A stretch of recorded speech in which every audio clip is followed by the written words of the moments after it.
Bien, continuons sur le déroulement de l'instance devant le TGI. On avait vu dans la vidéo précédente comment le président du tribunal distribue l'affaire aux formations qui vont en connaître. On est ici dans le cadre de la mise en état d'abord par les parties et maintenant par le juge de la mise en état, ou plutôt sous l'égide du juge de la mise en état. Alors, d'abord, il faut comprendre ce que c'est ce juge de la mise en état. C'est un des magistrats de la chambre saisie de l'affaire et sa mission, c'est d'abord de contrôler la façon dont les parties font avancer l'instruction, même si on verra aussi qu'il a une mission aussi d'évacuation d'une certaine partie du contentieux. Donc il a des fonctions juridictionnelles et des fonctions simplement, si vous voulez, de coordinateur de la mise en état par les parties. Ça veut dire que c'est lui qui décide quand l'affaire est en état d'être jugée, quand il convient de mettre fin à l'instruction et de passer à l'audience des plaidoiries. Alors, si on s'intéresse là, dans un premier temps, à sa fonction de contrôle du bon déroulement de la mise en état. De ce point de vue-là, il a comme pouvoir, par exemple, pour s'assurer que ça se passe bien et donc que ça se passe en fait vite, il peut imposer des délais spécifiques pour la communication des pièces ou la communication des conclusions. Et s'il y a une partie qui traîne un peu, il peut lui dire, bon maintenant je vous donne une date limite pour que vous me déposiez vos conclusions, sinon on fera sans vos conclusions et donc on aura des plaidoiries sur le seul fondement des conclusions de votre adversaire. Il peut aussi carrément demander à entendre les parties elles-mêmes pour déterminer si une solution amable pourrait pas être dégagée et donc si peut-être ça vaut pas le coup de ne pas aller du tout devant le juge. Et donc s'il n'y a pas lieu finalement de ne pas donner une date d'audience des plaidoiries parce que le juge de la mise en état lui-même peut concilier par exemple les parties. Mais ce qui est important, c'est de bien comprendre que le juge de la mise en état peut mettre ses pouvoirs en œuvre à titre de sanction. Si l'une des parties n'accomplit pas les actes de procédure dans les délais que lui a impartis le juge de la mise en état, le juge de la mise en état peut clore l'instruction à l'égard de cette seule partie. Autrement dit, l'autre pourra toujours déposer des pièces ou des conclusions, mais elle ne pourra plus le faire, à titre de sanction, parce qu'elle n'est pas assez diligente. On parle de clôture partielle de l'instruction. Si vous voyez clôture partielle de l'instruction, c'est que l'instruction est close, mais uniquement pour une partie qui n'a pas été assez diligente. Alors si c'est les deux parties qui traînent des pieds, qui ne sont pas assez diligentes dans la mise en état de leur affaire, là le juge peut carrément dire, bon ben si vous ne voulez pas que votre affaire soit jugée, très bien, elle ne sera pas jugée. Je radie l'affaire du rôle, je raye votre affaire de l'agenda de la juridiction, et ça va vous obliger, vous, à accomplir de nouveau les formalités nécessaires à l'inscription de l'affaire au rôle du tribunal. Vous devrez reprendre du début, pas de l'assignation évidemment, parce que ça aura déjà été fait, mais vous devrez réenrôler, placer à nouveau votre affaire pour qu'elle soit examinée. Donc on va tout reprendre du début, conférence des causes, etc., etc. Tant pis pour vous, c'est une sanction. Puisque vous nous faites perdre du temps, eh bien vous allez perdre du temps avant d'obtenir votre jugement. Bien. Alors, dans cette optique d'accélération, si vous voulez, de la mise en état, une législation récente, modifiée encore de façon plus récente par la loi J21, dans les débuts des années 2000 et maintenant en 2016-2017, on a étendu les pouvoirs du juge de la mise en état, et notamment, on lui a permis de mettre en place ce qu'on appelle un calendrier de la procédure. Un calendrier de la procédure, ben, comme son nom l'indique, c'est un agenda des grandes étapes de l'instruction. Et l'avantage du calendrier de la procédure, c'est que tout le monde sait à l'avance quelles sont les dates pour déposer les pièces, déposer les conclusions, et en dehors de ces dates, vous ne pourrez plus rien faire. Donc si le juge a décidé que, à partir de l'ouverture de l'instruction, vous aviez 2 semaines pour déposer votre premier jeu de conclusion et vos pièces, qu'ensuite vous avez à nouveau 2 semaines pour déposer votre deuxième jeu de conclusion et vos pièces, et bien là, ces dates seront figées, et toute partie qui aurait du retard sait que, tant pis pour elle, le calendrier de la procédure est là pour accélérer le déroulement de l'instruction, c'est une date limite pour elle, une date butoir, et elle perdra la possibilité de déposer le jeu de conclusion ou les pièces en cause si elle dépasse la date prévue au calendrier. Alors initialement, le calendrier il était élaboré d'un commun accord entre le juge de la mise en état et les parties. Mais la réforme de la loi J21 sur ce point, c'est que si elle dit toujours que le juge de la mise en état consulte évidemment les avocats des parties pour savoir quelles seraient les dates les plus adéquates, en revanche, c'est lui qui impose le calendrier de la procédure et les parties ne peuvent pas discuter. Les avocats des parties ne peuvent pas remettre en cause ce calendrier. À partir du moment où le juge de la mise en état établit le calendrier, c'est ces dates-là qu'il faudra respecter. Et si vous n'avez pas réussi à négocier à l'avance d'autres dates, tant pis pour vous, elles s'imposeront, parce que l'objectif ici, c'est d'accélérer au maximum le procès. Alors, le juge de la mise en état, il peut aussi s'impliquer davantage dans la mise en état du dossier, et il peut faire ce qu'on appelle en doctrine une mise en état intellectuelle du dossier de la procédure, c'est-à-dire qu'il va, au lieu d'avoir un rôle de retrait, comme on a vu, et de dire aux parties, débrouillez-vous pour satisfaire aux obligations qui vous incombent de mettre en état le dossier, il peut les prendre par la main et les aider à mettre leur affaire en état d'être jugée, ce qu'on appelle cette mise en état intellectuelle du dossier. Alors là, évidemment, la logique est un petit peu différente. Ici, par exemple, il va inviter des avocats à conclure en réponse à des moyens sur lesquels il n'aurait pas encore conclu. Autrement dit, il va attirer leur attention sur le fait que, par exemple, dans les conclusions communiquées par l'adversaire, il y a des moyens nouveaux, et que dans les conclusions que vient de déposer à son tour l'avocat, il n'y a pas de réponse à ces moyens nouveaux. Est-ce que c'est délibéré, pas délibéré? Est-ce que c'est juste un oubli de votre part? Il s'assure que ici, non seulement le dossier avance, mais qu'il avance bien. Autrement dit, qu'il y a une qualité de la mise en état qui est assurée, de sorte que le juge, lui, va rendre une décision la plus juste possible, parce que tout aura bien été pris en compte, toutes les pièces, tous les arguments auront bien été mentionnés lors de cette mise en état, rien ne sera oublié, et il n'y aura pas de risque d'injustice. Un autre exemple de ça, c'est qu'il peut, par exemple, dire à une partie, attention, tu sais que tes conclusions doivent être rédigées selon le formalisme imposé par l'article 753 du Code de procédure civile, et là, justement, tes conclusions sont mal rédigées. Si tu les laisses comme ça, elles seront irrecevables. Refais-les pour qu'on puisse, justement, prendre en compte tes conclusions. Donc là, c'est vraiment un pouvoir de correction, si vous voulez, de la mise en état faite par les parties pour s'assurer de la qualité de celle-ci. Mais il peut aussi, s'il a envie, se contenter d'être dans un rôle de spectateur et de dire « débrouillez-vous, c'est votre affaire, moi je suis là pour être sûr que ça se passe vite ». Dans le cas de cette mise en état intellectuelle, je donnerai un dernier exemple, c'est que le juge de la mise en état peut même inviter les parties à mettre en cause un tiers, justement pour éviter derrière qu'il y ait une tierce opposition, et que ça complique donc l'issue du procès. Donc là, il peut dire aux parties, bah, là, d'après ce que vous me dites, ce serait intéressant de faire une demande d'intervention de forcé à l'égard de ce tiers-ci. Bien. Donc voilà pour les pouvoirs du juge de la mise en état d'encadrer, si vous voulez, la façon dont les parties mettent en état leur dossier. Maintenant, ce juge de la mise en état, le Code de procédure civile, lui a aussi délégué une partie des pouvoirs du juge du fond. Et pour accélérer encore le procès, si vous voulez, l'idée ici c'est de dire on veut que la juridiction du fond, comme son nom l'indique, statue sur le fond, qu'elle détermine si les prétentions des parties sont bien ou mal fondées.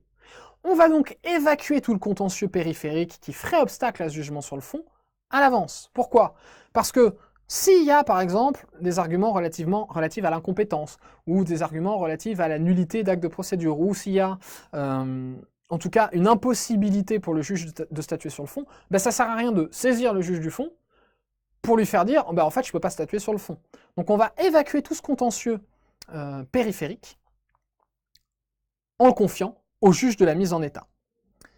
Et donc, du coup, le juge de la mise en état va se retrouver investi de pouvoirs qui ne sont pas là uniquement pour organiser l'instruction, mais qui sont véritablement des pouvoirs juridictionnels. On va dire qu'il est une juridiction accessoire par rapport à la juridiction principale, qui est la formation de jugement qui doit statuer sur le fond des prétentions.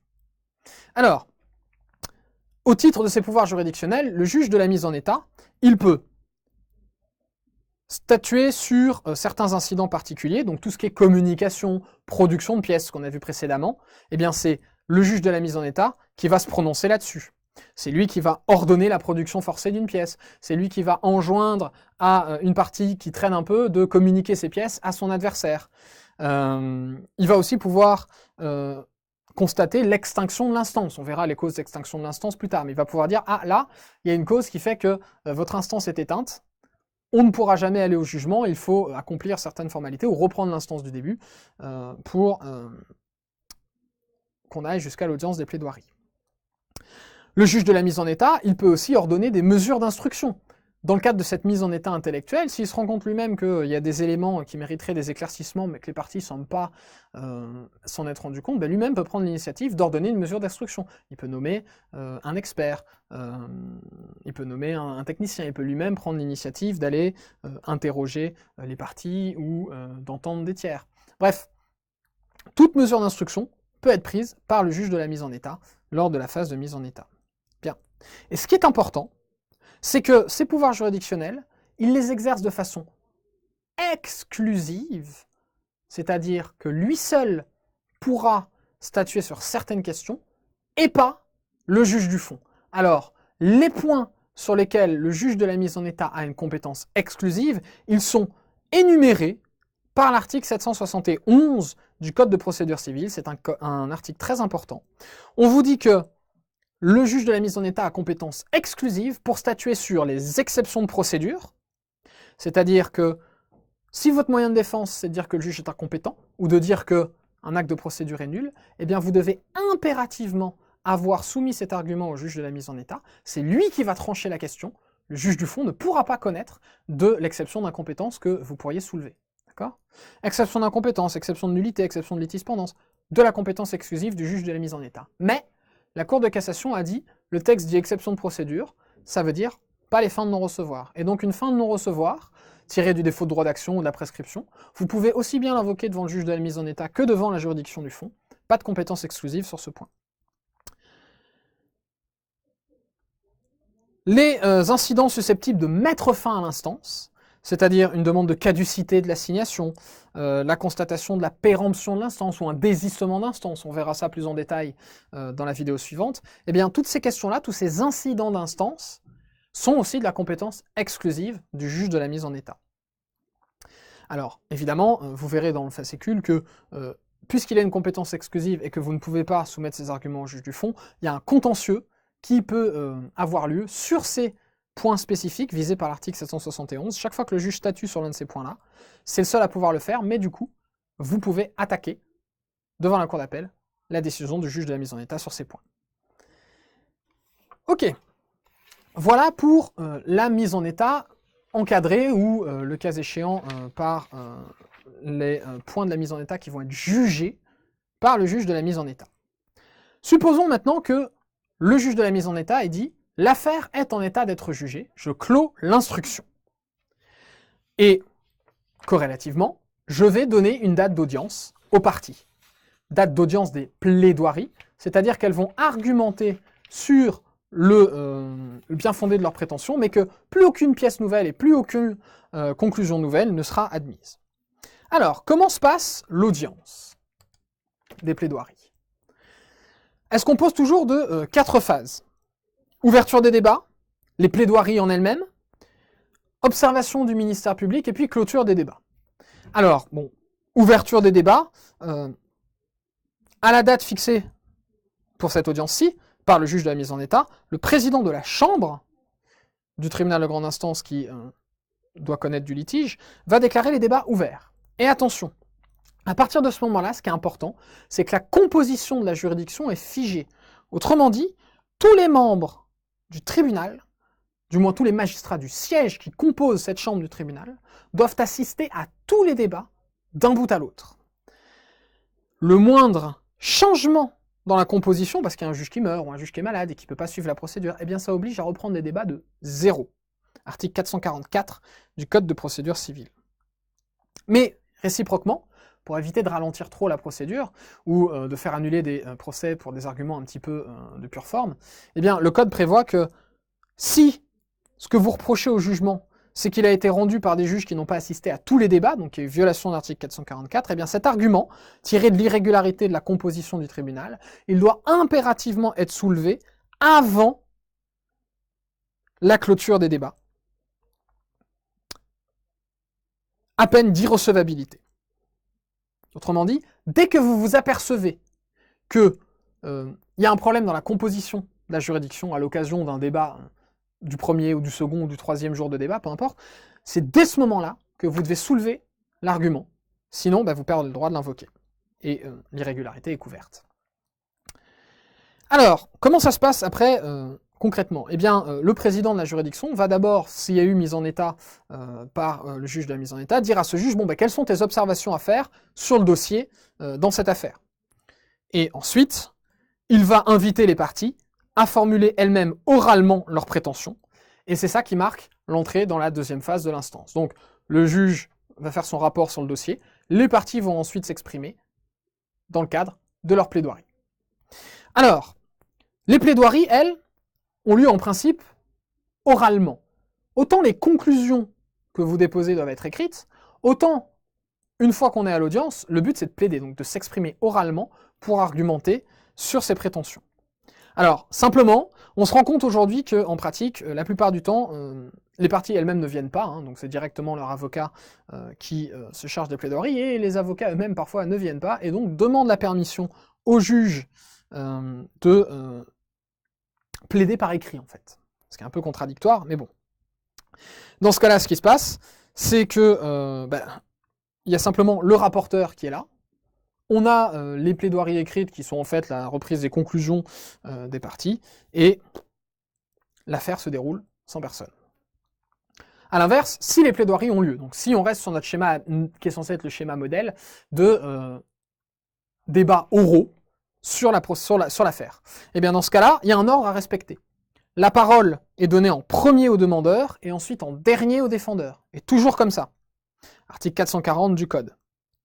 Alors, si les parties sont là, elles peuvent s'exprimer directement, mais le plus souvent, c'est leur avocat qui s'exprimera, tout simplement parce qu'il s'exprime mieux, de façon plus juridique, plus technique, sur leurs arguments, et que donc, il sera plus facile pour le juge de comprendre. Et à l'inverse, on veut peut-être éviter que les parties se compromettent aussi en parlant plus qu'elles ne le devraient. Mais théoriquement, si elles veulent s'exprimer, elles le peuvent. Troisième phase maintenant. Une fois que le défendeur a terminé sa plaidoirie, il y a encore quelqu'un qui peut s'exprimer. C'est le ministère public. Alors évidemment, comme c'est un procès privé, il n'a pas vocation à le faire tout le temps. Donc d'abord, c'est s'il le décide. Et ensuite, son intervention, elle n'est pas systématique. Elle sera obligatoire dans deux cas. Tout simplement dans les cas où il y a des questions d'ordre public qui fait que le dossier est communiqué au ministère public parce qu'il doit se prononcer au nom de l'État dessus. C'est dans les matières énumérées par l'article 425 du Code de procédure civile, comme la filiation, la tutelle des mineurs, ou une procédure collective. Bon, là, le ministère public va forcément s'exprimer. Ou alors, lorsque le tribunal sollicite lui-même l'intervention du ministère public. Mais il peut très bien dire au ministère public, est-ce que vous avez, vous, quelque chose à dire au nom de la loi sur cette affaire? Et le ministère public dire, non, je n'ai aucun argument à faire valoir au nom de l'État sur ce dossier. Très bien. À supposer que ça ait lieu, quatrième étape, et dernière, clôture des débats. Le président de la Chambre va dire, voilà, les débats ont eu lieu, tout le monde s'est exprimé, la juridiction est en mesure de rendre une décision sur votre affaire, et donc, en tout cas, il n'y a plus lieu de débattre à nouveau, on a bien compris les arguments en présence, on va se retirer pour délibérer. À partir de ce moment-là, les débats sont clos, ça veut dire que plus aucun argument ne peut être communiqué à la juridiction. Il y a quand même une exception qui est prévue par l'article 445, et qui est que, dans deux cas très précis, si, vu que c'est le ministère public qui parle en dernier, si il parle en dernier, là, forcément, vu que les parties n'ont pas eu l'occasion de lui répondre, eh bien, alors même que le tribunal a quitté la salle d'audience pour délibérer, les parties ont la possibilité de transmettre des remarques en réponse aux arguments du ministère public pour que le principe du contradictoire soit pleinement respecté.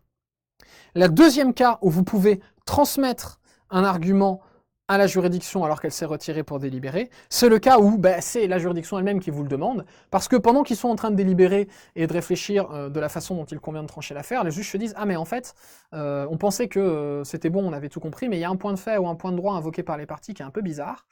Ou alors on invoque nous-mêmes un moyen de droit nouveau, on pense que pour trancher cette affaire, c'est pas tel argument ou tel argument donné par les parties qui est bon, c'est un moyen de droit qu'on va relever nous-mêmes d'office, et dans ce cas-là, on ne peut pas tout seul dans notre coin faire notre justice, il faut que ce moyen de droit, on le soumette à la contradiction des parties. Plutôt que de réouvrir les débats et de refaire à nouveau tout ce qu'on vient de voir comme procédure de l'audience des plaidoiries, eh bien, on va se contenter de dire aux parties, bon ben voilà l'argument que nous, on pense appliquer d'office à votre litige, quelles remarques vous avez à faire là-dessus, et dans un des deux cas, peu importe que ce soit réponse au ministère public ou réponse sur invitation de la juridiction, vous allez répondre au juge par le biais d'une note en délibéré. Donc on ne va pas réouvrir les débats restent clos, mais exceptionnellement, vous pouvez communiquer avec le juge par le biais de ce qu'on appelle une note en délibéré, qui doit vraiment donner l'idée d'une note sur un coin de table, si vous voulez, que vous communiquez pendant la phase de délibéré, d'où le nom note en délibéré. Bien, et en tous les cas, une fois que le tribunal a fini de délibérer, il revient, et là de deux choses l'une. Soit il rend sa décision tout de suite, et donc on dit qu'il statue sur le siège, donc vous aurez eu à attendre juste le temps du délibéré, soit, et c'est le cas le plus souvent en matière civile, les juges reviennent et disent, bon, la date de prononcé du jugement sera celle-là. Autrement dit, on diffère le prononcé du jugement, et on va mettre en délibéré pendant un temps plus long, pour pouvoir rendre une décision sur un dossier complexe, par exemple, il va falloir plus de quelques instants pour délibérer, et donc dans ce cas-là, on vous donne une date à laquelle le jugement sera prononcé. À charge pour vous ensuite de venir ce jour-là pour prendre connaissance du jugement.